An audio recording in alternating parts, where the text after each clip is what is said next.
राज्यसभा चुनाव में एनडीए की क्लीन स्वीप, 5वीं सीट पर फंसा था पूरा खेल। तेजस्वी यादव के पक्ष में जा रहा था पूरा गणित, लेकिन आखिरी वक्त पर पलटी बाजी, एक रणनीति जिसने बदल दिया पूरा रिजल्ट। बिहार के राज्यसभा चुनाव के नतीजों ने एक बार फिर ये साबित कर दिया है कि राजनीति में आखिरी वक्त तक कुछ भी हो सकता है।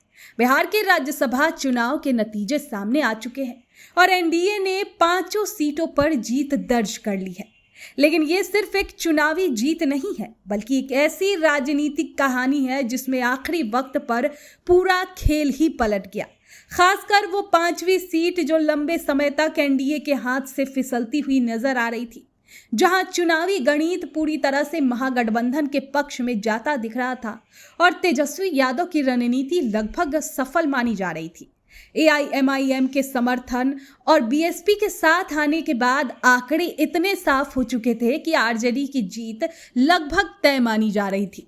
लेकिन राजनीति में अक्सर वही होता है जिसकी सबसे कम उम्मीद होती है, और इस बार भी कुछ ऐसा ही हुआ, क्योंकि इस फंसे हुए खेल को पलटने की जिम्मेदारी दी गई बीजेपी के उस नेता को जो अब धीरे धीरे बिहार की राजनीति में संकट मोचक के तौर पर अपनी पहचान बना चुके हैं, और वो है सम्राट चौधरी, जिनके सामने चुनौती आसान नहीं थी।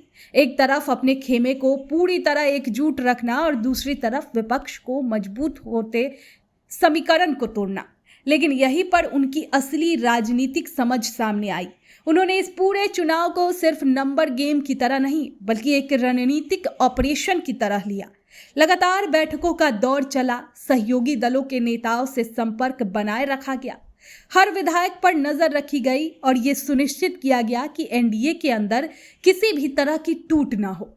इतना ही नहीं, विपक्ष के प्लान को समझकर उसे उसी स्तर पर काउंटर करने की रणनीति भी बनाई गई। बताया जाता है कि वोटिंग शुरू होने से पहले तक हर गतिविधि पर नजर रखी जा रही थी, और यही वजह रही कि जो सीट एनडीए के लिए लगभग हार मानी जा रही थी, वही सीट आखिरकार एनडीए के खाते में चली गई। और यहीं से सम्राट चौधरी एक बार फिर सुर्खियों में आ गए, क्योंकि ये पहली बार नहीं है जब उन्होंने ऐसे हालात में पार्टी को संभाला हो। इससे पहले भी जब नीतीश कुमार ने महागठबंधन से अलग होकर एनडीए का साथ लिया था, उस समय भी बिहार की सरकार पर बड़ा संकट खड़ा हो गया था। कई विधायक मीटिंग से गायब थे, बहुमत पर सवाल खड़े हो रहे थे और ऐसा लग रहा था कि सरकार कभी भी गिर सकती है। लेकिन उस मुश्किल दौर में भी सम्राट चौधरी की रणनीति ही काम आई। उन्होंने हालात को इस तरह संभाला कि न सिर्फ विधायक वापस आए, बल्कि सरकार भी बच गई, और इसी के बाद से उन्हें बीजेपी का क्राइसिस मैनेजर कहे जाने लगा।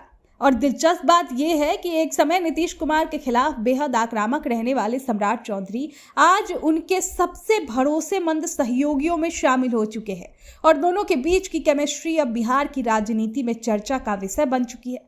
यहाँ तक कि उनकी तुलना पुराने मजबूत राजनीतिक समीकरणों से भी की जाने लगी है। बिहार में 2 डिप्टी सीएम होने के बावजूद सम्राट चौधरी का कद लगातार बढ़ता जा रहा है, और इसकी सबसे बड़ी वजह यही है कि वे हर संकट में समाधान निकालने की क्षमता रखते हैं।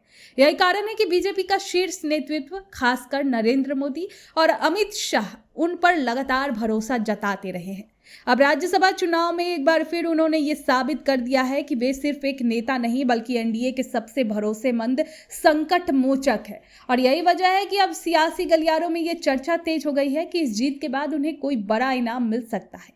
और अगर आने वाले समय में नीतीश कुमार राष्ट्रीय राजनीति की ओर बढ़ते हैं, तो बिहार की कमान किसे मिलेगी? इसका जवाब भी कहीं ना कहीं उसी नाम की ओर जाता है जिसे हर मुश्किल वक्त में बाजी पलट कर दिखा दी है। वो है सम्राट चौधरी। सम्राट चौधरी जिन्होंने एक बार फिर साबित कर दिया कि राजनीति सिर्फ नंबर का खेल नहीं, बल्कि सही समय पर सही चाल चलने का नाम है। जहां एक तरफ तेजस्वी यादव की रणनीति आखिरी वक्त पर कमजोर पड़ गई, वहीं सम्राट चौधरी ने पूरी बाजी ही पलट दी। अब सवाल सिर्फ एक सीट की जीत का नहीं, बल्कि उस बढ़ते कद का है जो उन्हें लगातार बिहार की राजनीति के केंद्र में ला रहा है। ऐसे में नजरें अब इस बात पर टिकी है कि नरेंद्र मोदी और अमित शाह का ये भरोसेमंद चेहरा आने वाले समय में बिहार की राजनीति में कितनी बड़ी भूमिका निभाने वाले हैं, क्योंकि संकेत साफ है, ये कहानी यहीं खत्म नहीं हुई है, बल्कि असली सियासी खेल अभी बाकी है।